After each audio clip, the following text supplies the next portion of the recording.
Hello friends, my name is Vijay Gandhi. I work as Regional Director at Korn Ferry.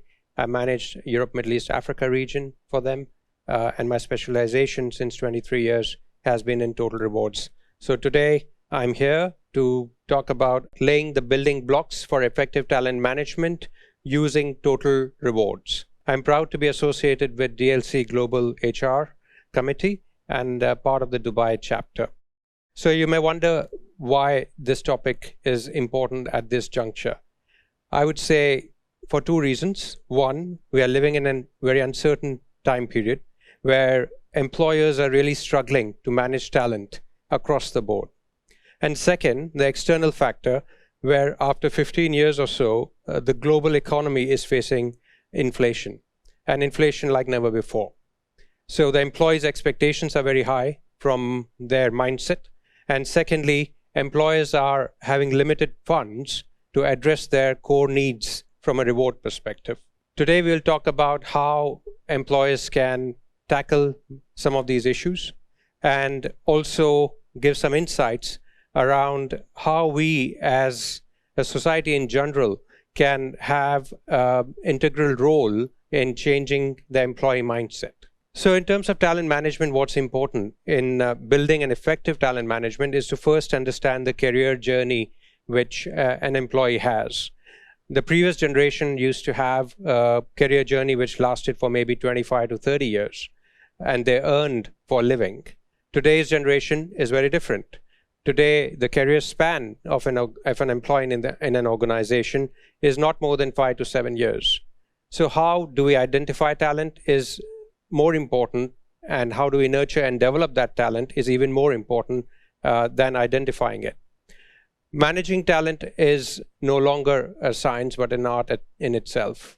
Once you have identified and nurtured good talent, you as an employer have to play an important role in understanding how would you groom that talent for leadership roles. And that doesn't necessarily is your stereotype leader who is 40-year-old or 50-year-old. You have to empower and enable the younger generation to take more decisions, to be more accountable, and also make mistakes along the way. If we look at the topic around Great Resignation, it's an interesting topic where we have found a vast majority of employees are resigning in the last 18 to 24 months, largely because they are not happy with the workforce environment they are living in. And that may be for multiple reasons. One is poor pay, but importantly, workers don't leave the organization because they are paid poorly by the employer, but because they are dissatisfied with the way the employer has been managing talent in the workforce. To counter that, you need to invest in identifying the right talent and nurturing and developing them, as I said before.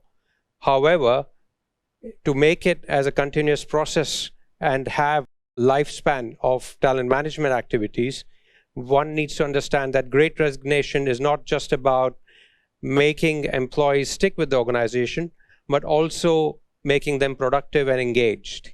And having an engaged workforce literally is a quadruple effect on the productivity. If we look at the Great Resignation and the background of why employees were leaving the organization, our research has found that majority of the people who have left in the last 18 months have literally joined the organization during COVID period. One of the findings was interesting, that because they have joined during the COVID period, they did not come to the workplace in itself. And that itself did not help them network and connect to the employer and the culture and the environment in which they were supposed to be groomed. Secondly, today's generation is not just looking for greater reward. They're also looking for a greater purpose. So as an organization, you need to be connecting the employee more with the employee more frequently, map the career journey and help your ESG programs to connect with greater purpose, and focus on total rewards.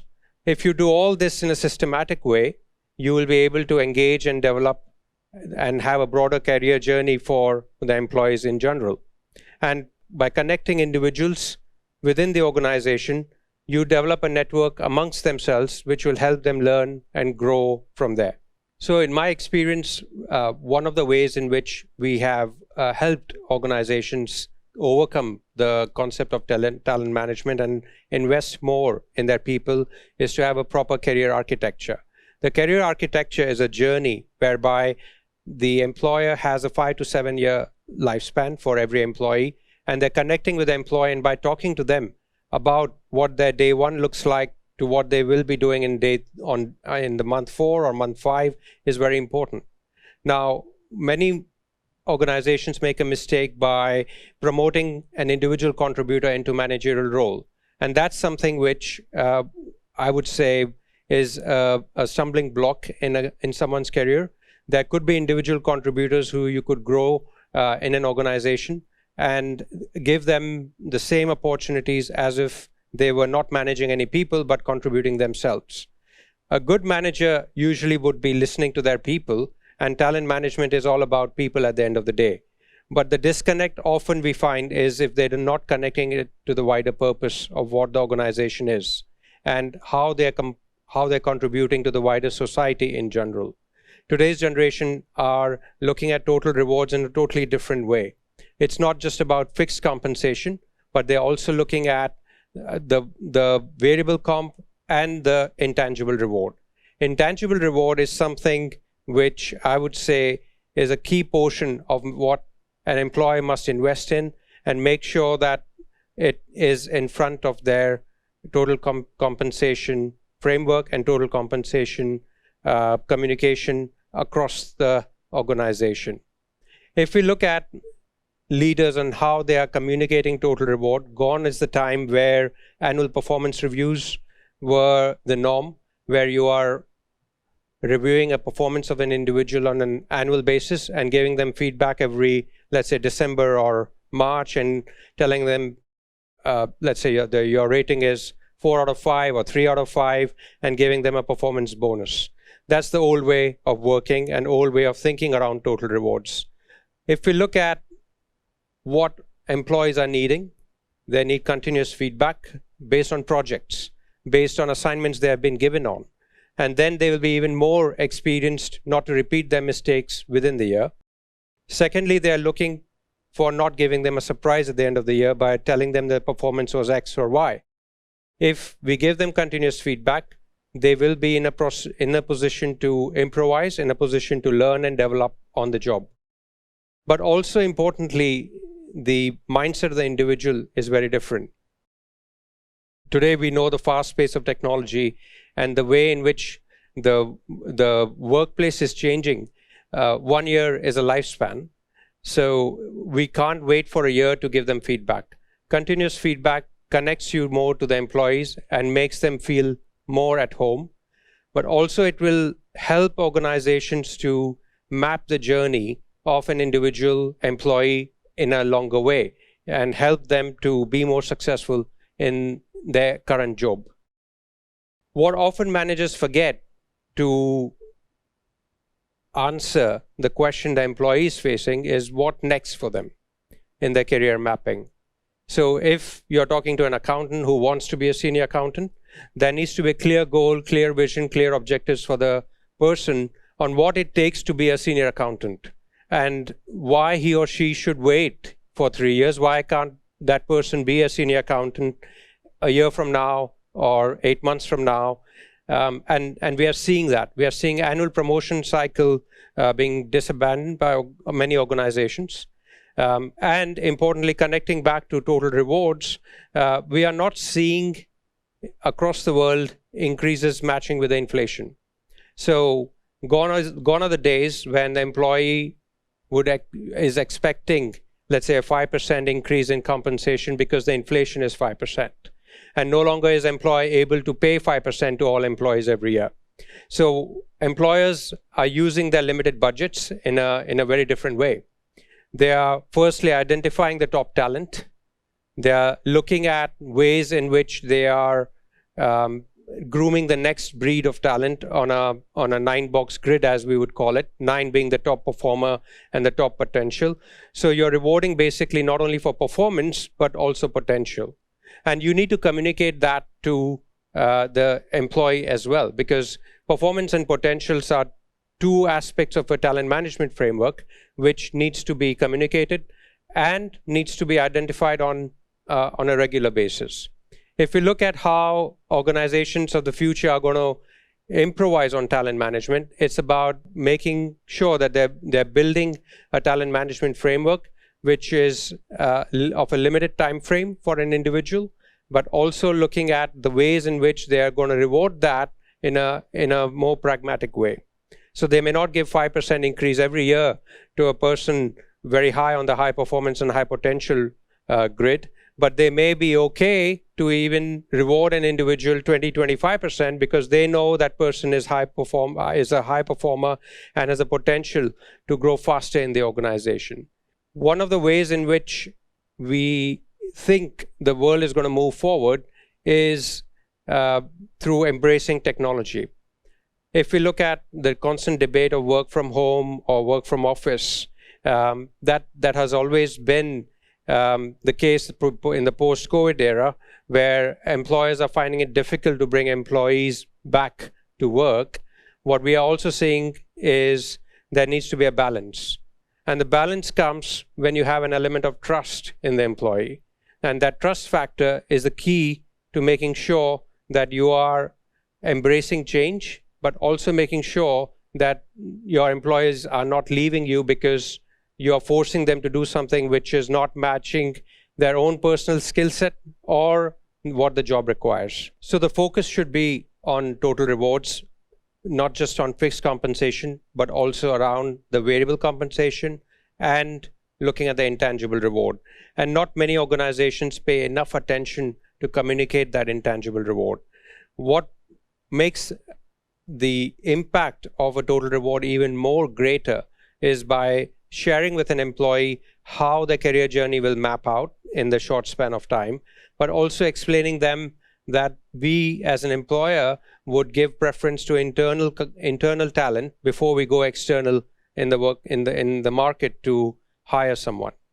If we look at what the challenges hold for the future and how we from a consulting perspective would be interested to help you in the talent management framework, I would say that the challenges of the future are around the fast tracking of your high potential talent. And that's very important from a talent management perspective. Any talent management and career architecture guide would tell you that you need to have a proper career architecture for a given division or a given subfamily, be it in accounting, sales, marketing, etc.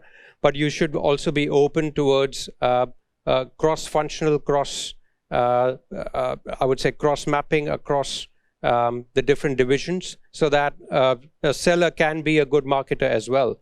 It's just that we have not identified that talent and are expecting the great salesman to grow in the sales ladder.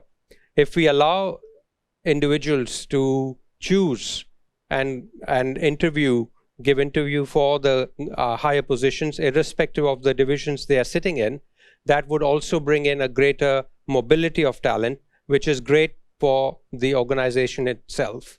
Many organizations across the world, be it in Forbes 100 or the top organizations which are attracting talent, actually pay less from an external reward perspective. So they pay less, but they are focusing more on training and development and internal mobility.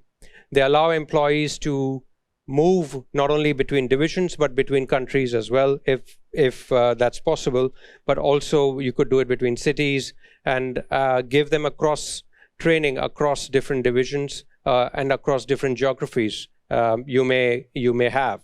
One of the things which I feel is more important from a talent management perspective is around the focus on making sure that the employee needs are matched with what the employer wants. And to summarize, I would say the four key takeaways from today's discussion are: one, connect with the employees more frequently, not on an annual basis.